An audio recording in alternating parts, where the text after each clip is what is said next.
Hello guys, I'm Iram Javed. So we are discussing the topic to ice or not to ice and injury. So ice is an extremely hot topic in sports medicine and acute injury rehab, and for good reason.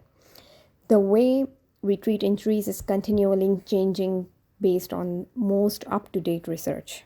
Due to this, it is no wonder there is confusion around whether ice is good, bad, or indifferent for injuries. The earliest documentation of ice as a part of acute injury management protocol dates back to 1978 when the term rest ice compression elevation was coined by Dr. Gabe Mirkin.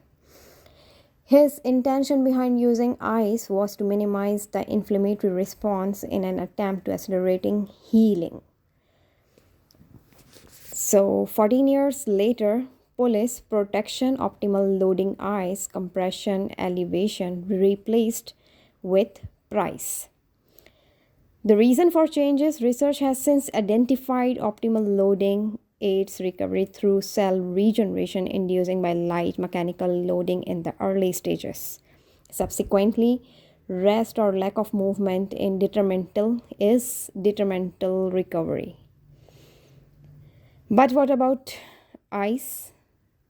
This is certainly consequences throughout the literature that ice acts as a great analgesic by cooling the skin's temperature. However, the impact on underlying muscle is non-existent as muscle temperature remain unchanged from the topical ice application. Ice was finally revoked in 2019 from the injury management process with latest and most comprehensive acronym Peace and Love. Protection, elevation, avoid anti-inflammatory drugs, compression, education, and load, optimism, vascularization, and exercise. If ice delays healing, even if it can temporarily numb pain, should we still be using it? Probably not. So for now, based on current research, I would keep ice in the freezer for the most of part. Encourage people to return to movement safely again as soon as it is practical.